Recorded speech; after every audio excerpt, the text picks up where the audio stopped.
Hello students, I am Mrs. Divya Soni from Ma Kalyanika Public School, Petra Road. Today we are going to study about subject-verb agreement. Students, you know what is subject? In a sentence, the topic or the person or the thing or a place that we are talking about is known as the subject. What an action is done, what the work is done by the subject is known as the verb. And agreement, agree means to agree, means manna. That means if the subject is singular, what will be the form of the verb? So, if subject is singular and if you are putting the plural verb, then will it agree? No, it has to be singular verb only. Okay, so which verb, which form of the verb goes with which form of the subject, this we are going to study it right now. Okay, so students, this is something to be considered to be as tenses. Okay, tenses can be told as the backbone of English grammar. Whatever you study, somewhere tenses is also involved.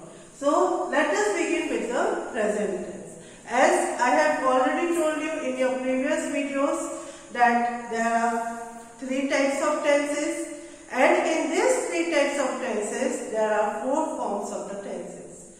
First is present tense, second is past tense, and third is future tense. Present tense means when you are talking about the present tense.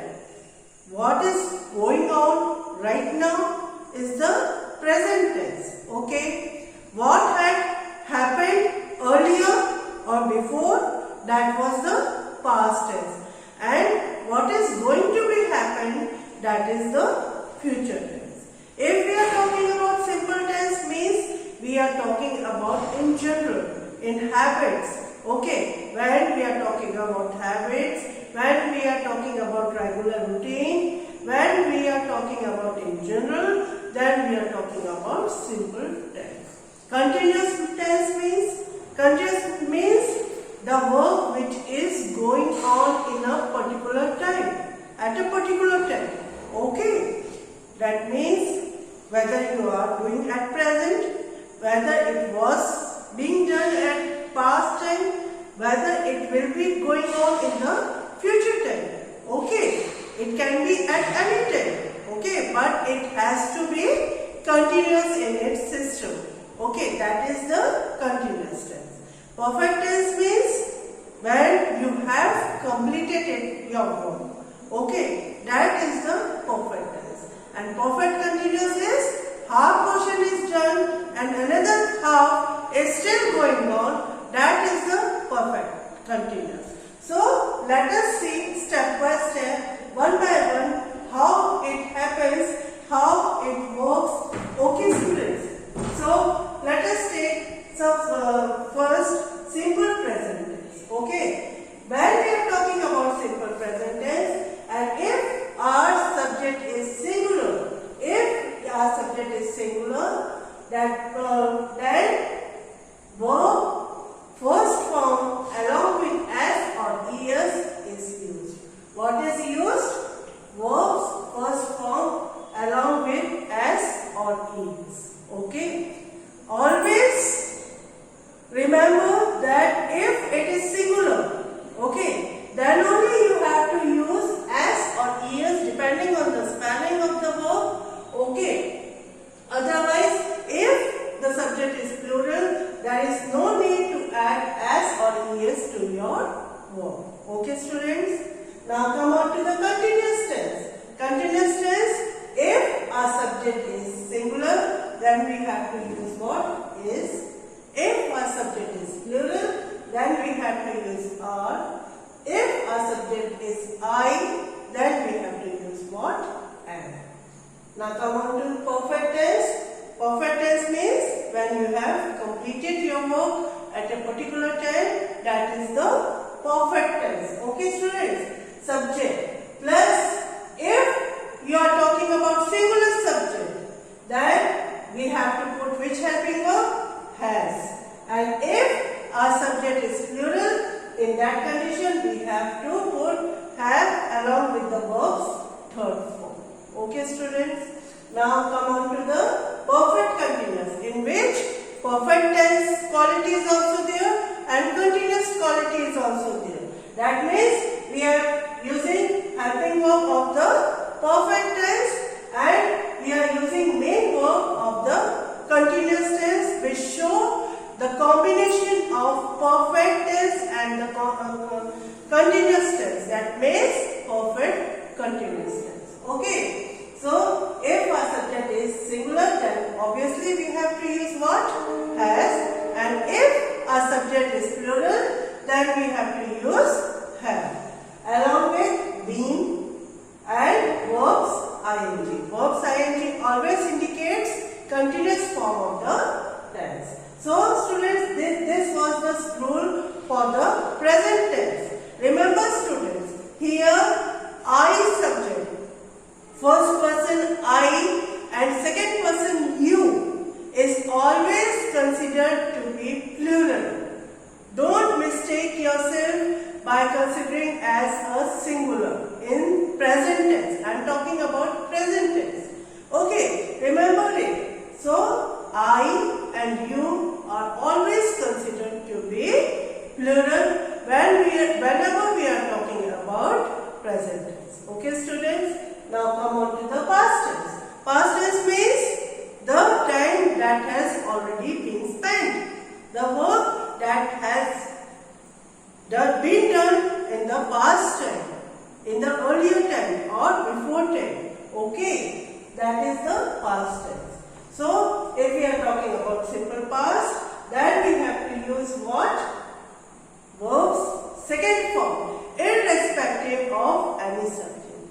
Whatever the subject is, if we are talking about simple past tense, then we have to use what? Verbs second form. If we are talking about continuous form, then in singular condition we have to use was, and in plural condition we have to use were. Remember students, in past tense I is considered to be singular, but you is always considered to be plural. Okay? What we have said earlier in the present tense, I and you are considered to be plural. But in past tense, we are considering I subject to be singular. Okay? So, which helping verb we will use?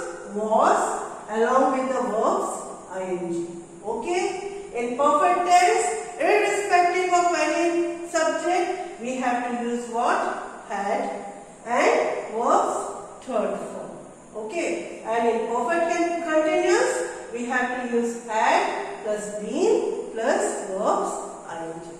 Now come on to the future tense. Future tense means that is going to happen. That has not happened yet. Okay? That is going to happen. That is the future tense. Okay?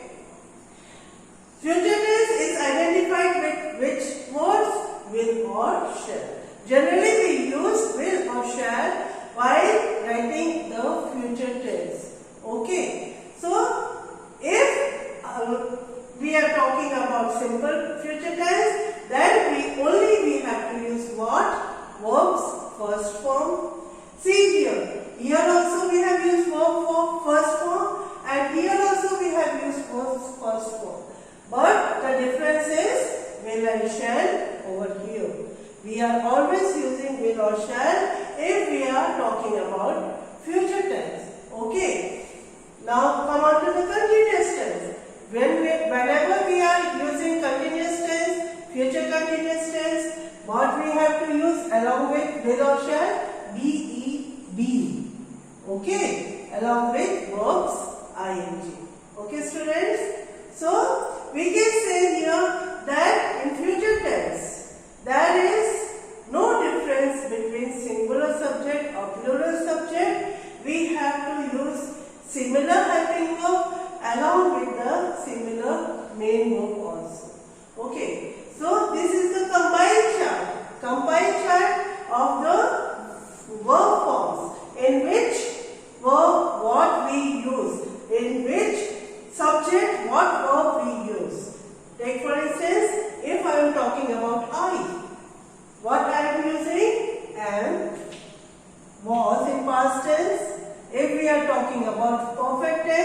then have and had. Okay?